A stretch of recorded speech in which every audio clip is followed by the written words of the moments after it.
Good morning, Jesus. Good morning, Hong Kong, Philippines, at a very blessed, wonderful day na nasaan man tayo sa mga pagkakataong to, whatever time zone, isang pagbati ng pinagpalang araw para sa lahat ng aking ipinaabot sa inyo. Maraming salamat at minsan pa binigyan tayo ng ganitong pagkakataon. Let us pray.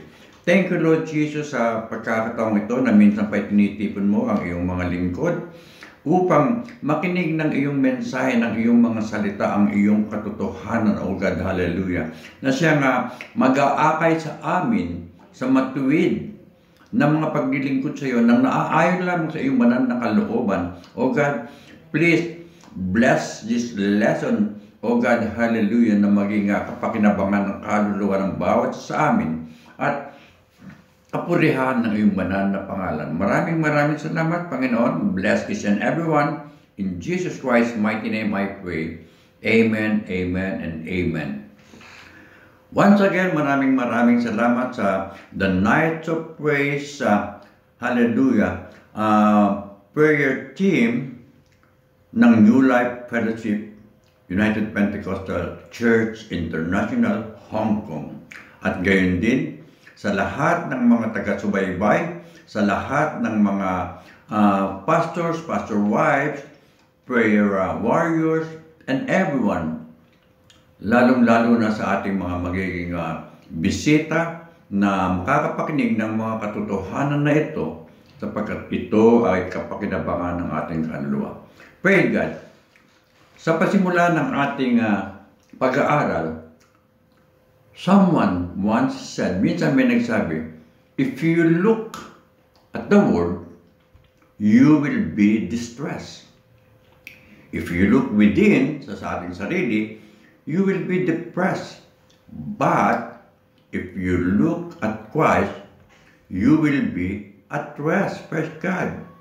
Sabi nga, no, nung nagsabi nito, kung titingin ka sa mundo, mahihirapan ka. Kung titingin ka sa iyong sarili, magkuguluhan ka. Subalit, kung kay Kristo ka titingin, magkakaroon ka ng kapahingahan. Problems don't automatically produce what God intends. Praise God. Many people become bitter rather than better and never grow up. Praise God. Maraming mga tao nagiging mapait sa halip ng mabuti at hindi lumalago. You have to respond the way Jesus Christ would. Hallelujah. Praise God. Remember, my dear beloved brethren, God's plan is good. Praise God. God knows what is best for you and has best interest at heart. Praise God. Ang sabi ng ating Panginoon Diyos kay Jeremiah, sa Jeremiah 29:11 ng New International Version, a very familiar verse, for I know the plans I have for you, declares the Lord. Plans to prosper you and not to harm you. Plans to give you hope and a future. Praise God. Hallelujah, Lord Jesus Christ. Now, naunawaan ito ni Joseph, itong katotohanan nito, nang sinabi niya sa kanyang mga kapatid na pinagbili siya sa pagiging alipin. Praise God, ang sabi niya, you intended to harm me, but God intended it, yung pagkakabiyenta sa kanya, for good, to accomplish what is now being done. This is written in Genesis 50, verse 20 ng New International Version. Praise God. At ganito rin ang sinabi ni Hezekiah. He echoed the same sentiment about his life-threatening illness. Praise God. Sabi niya sa contemporary English version ng Isaiah 38:17, it was for my own good that I had such hard times. Praise God. Whenever God says no to your request for relief, remember, God is doing what is best for us, training us to live God's holy best. in Hebrews 12, verse 10. Praise God. Hallelujah. Now, it is vital. Napakahalaga po nito, no? It is vital, kinakailangan nito that you stay focused on God's plan, not your pain or problem. Praise God. That is how our Lord Jesus Christ endured the pain of the cross. And we are urged to follow His example. Hallelujah. Praise God. Sabi nga sa Hebrews 12:2, another popular verse, looking unto Jesus, the author and finisher of our faith, who, for the joy that was set before Him, endured the cross, despising the shame, and is set down at the right hand of the throne of God. Hallelujah. Praise God. The secret or lihim ng endurance is to remember that your pain is temporary, but your reward will be eternal. Hallelujah, Lord Jesus Christ. Moses endured a life of problems because he was looking ahead to his reward. In Hebrews 11:26, natagalan ni Moses ang buhay niyang puno ng problema sapagkat ang kanyang tinititigan ay ang gantimpalang kabayaran. Ano naman ang nangyari kay Apostle Paul? He endured hardship the same way. Thank God.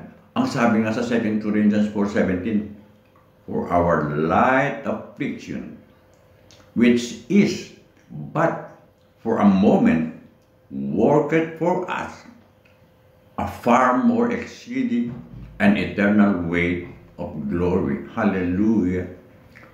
Don't give in, my dear beloved brethren. Don't give in to short-term thinking. Stay focused on the end result. Yun po ang tignan natin. No? Ano ang mangyayari? Ano magiging resulta? Praise God.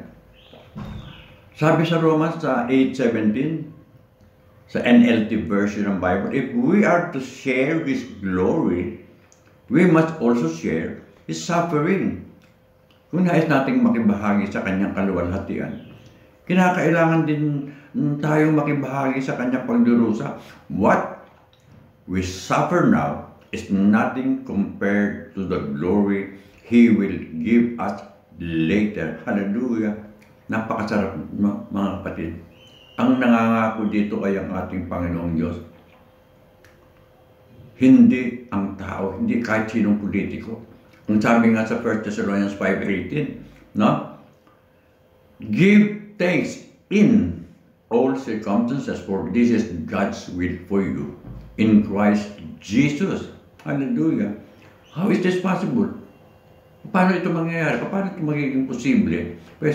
Notice that God tells us to give thanks in all circumstances, not for all circumstances. Hallelujah. God doesn't expect you to be thankful for evil, for sin, for suffering, or for their painful consequences in the world. Praise God. Hallelujah. Instead, God wants you to thank Him that He will use your problems to fulfill His purposes or plans. Nais ng Diyos na pasalamatan natin siya na gagamitin niya ang ating mga suliranin para matupad ang kanyang mga layunin o plano. The plans I have for you. Yan po ang ating title ng ating lesson. Praise God. Now, ang sabi rin sa Bible, rejoice in the Lord always. Hindi sinasabi na rejoice over your pain, but rejoice in the Lord always. Hallelujah. Rejoice in the Lord. No matter what's happening, you can rejoice in God's love, care, wisdom, power, and faithfulness. Ano man ang nangyayari, magalak ka sa pag-ibig ng Diyos, pag-aalala, karunungan, kapangyarihan, at katapatan. Sabi ng ating Panginoong Jesucristo, Be full of joy at that time because you have a great reward waiting for you in heaven, as written in Luke chapter 6 verse 23. Yan po ang sinabi ng ating Panginoong Jesucristo. Mangagala kayo sa araw na yun sapagkat narito ang inyong ganti. Ang ganti sa inyo ay malaki sa langit. We can also rejoice in knowing that God is going through the pain with us. Praise God. We do not serve a distant and detached God who spouts encouraging preachers safely from the sideline. Parang kagaya ng mga coach sa basketball, nandun lang sa isang tabi, sigaw lang ng sigaw. Ang naghihirap yung mga player, sigaw lang ng sigaw sila. No? Instead, He enters into our suffering.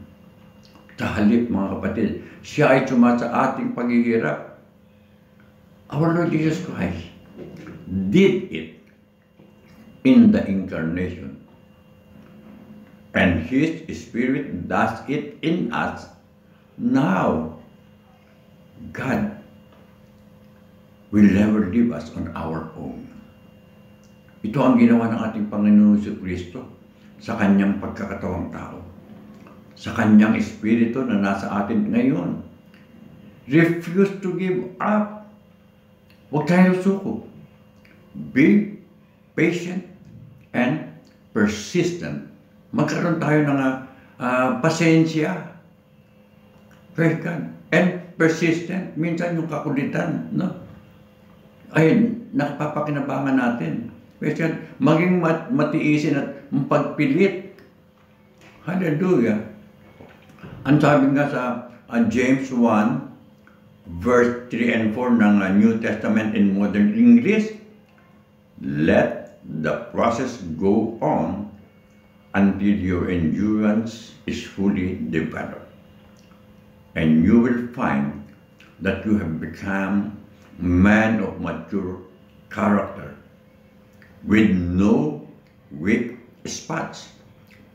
Sa Tagalog, yamang nalalaman na ang pagsubok sa inyong pananampalataya ay gumagawa ng pagtiis at inyong pabayaan na ang pagtiis ay magkaroon ng sakdal na gawa upang kayo'y maging sakdal at ganap na walang anumang kakulangan. The plans I have for you, at sabi ng ating title, walang anumang kakulangan. Lahat ng mga plano sa ating buhay, sa ating paglilingkod, walang kakulangan, my dear beloved brethren. Character building is a slow process. Whenever we try to avoid or escape the difficulties of life, we short-circuit the process and it delay our growth and actually end up with the worst kind of pain.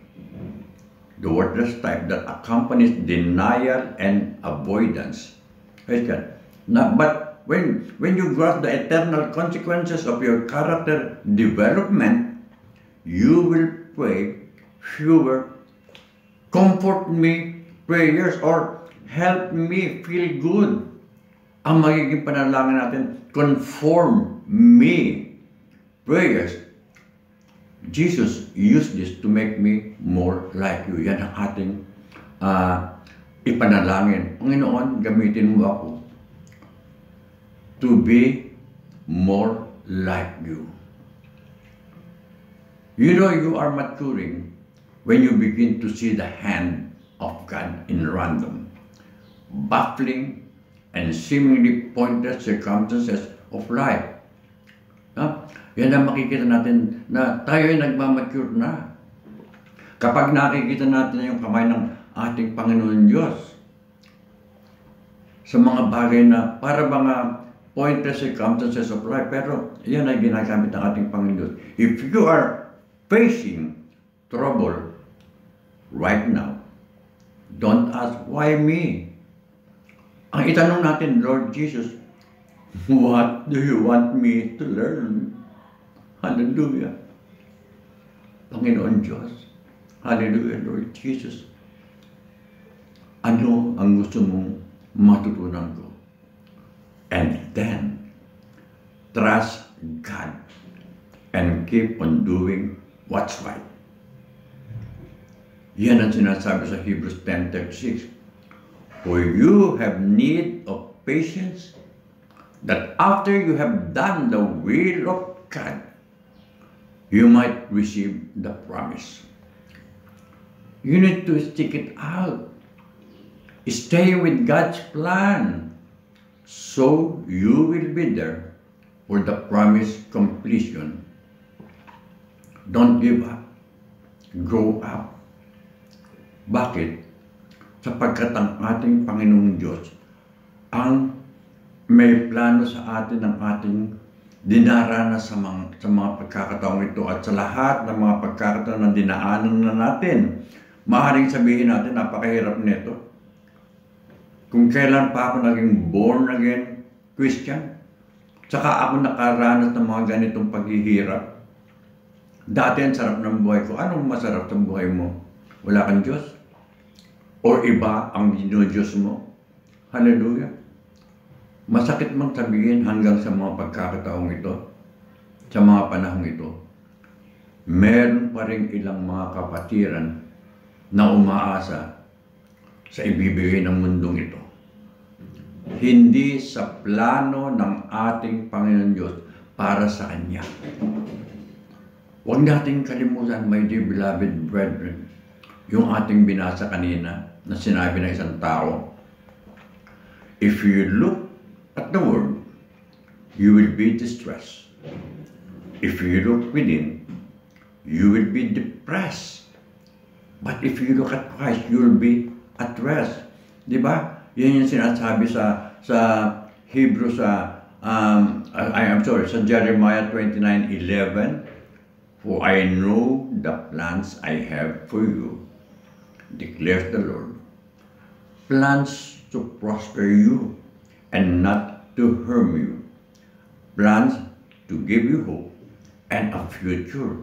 Praise God. Kaya naman na dapat nating alalahanin pa rin, my dear beloved brethren, na sinasabi sa Hebrews 12:2, looking unto Jesus, the author and finisher of our faith, who, for the joy that was set before him, endured the cross, despising the shame, and is sat down at the right hand of the throne of God. Masdan natin si Jesus na gumawa at sumakdal ng ating pananampalataya, na siya dahil sa kagalakang inilagay sa harapan niya ay nagtiis ng krus, na niwalang halaga ang kahiyan at umupo sa kanan ng luklukan ng ating Panginoon Diyos. Praise God. Ang lihim po, mga kapatid, upang makatagal ay ang tandaan natin na ang ating pagsasakit ay pansamantala lamang, subalit ang ating gantimpala ay panghabang panahon. Praise God. Ito ay ang gift na ibinigay sa atin, yung pananampalataya. Praise God. Huwag nating sayangin ito, mga kapatid, sapagkat meron tayong hinihintay na gantimpala. Let us pray. Lord Jesus, maraming salamat sa iyong tagubilin, sa iyong mga salita, sa iyong gabay, sa bawat isa sa amin. Oh, hallelujah, Lord Jesus. Lahat ng mga bagay na nangyayari sa aming buhay, kahirapan man, anumang mga sakit, kaligayahan man, suliranin man, ito ay sinasampalatayanan namin na makabubuti sa amin. Ito ay kinakailangan namin, lalong-lalo na ang kami ay makatagal sa lahat ng mga nangyayari sa amin, sapagkat sumasampalataya kami sa gantimpalang inihanda mo sa bawat isa sa amin. Sa iyo lamang ang kapurihan, sa iyo lamang ang all praise and glory and honor sa pamamagitan ng iyong banal na pangalan, Jesus Christ of Nazareth, our great God and Savior. Amen, amen, and amen. Once again, my dear beloved brethren, sa lahat ng mga nakasama natin sa umagang ito, maraming salamat at nais ko rin samantalahin ang pagkakataong ito na maghingi sa inyo ng humiling sa inyo na idalangin nyo na ako ay magkaroon ng safe journey pabalik sa Pilipinas. The day after tomorrow, sa Wednesday po, February 5, ako po ay maglalakbay pabalik sa ating bayan, sa ating bansa, sa Pilipinas. At dalangin din po natin na ang aking asawa, si Pastor Rose, ay maingatan, tulungan sa lahat ng gampanin pa na gagawin niya dito sapagkat siya ay mag-iisa. Hallelujah. At ako ay online na tutulong. Subalit iba ang magkasama kami. Subalit kinakailangan umuwi ako. Kaya ito ang dalangin ko ng mga panalangin para sa aking safe journey back to the Philippines and for guidance sa aking asawa, Pastor Rose, na matulungan siya sa lahat ng gampanin niya sa loob ng iglesia. Thank you so much, Pastor Bobby Librado, Sister Cynthia, Brother Joel, Sister Lydia, sa lahat ng mga The Nights of Praise team members, sa lahat ng mga kapatiran, sa pakikinig ng ating lesson sa araw na ito, at sa lahat ng araw, makinig tayo. Let's join and invite others upang dumami pa ang ating mga kasama na maglilingkod sa ating Panginoong Jesucristo. In Jesus Christ, amen, amen. God bless everyone.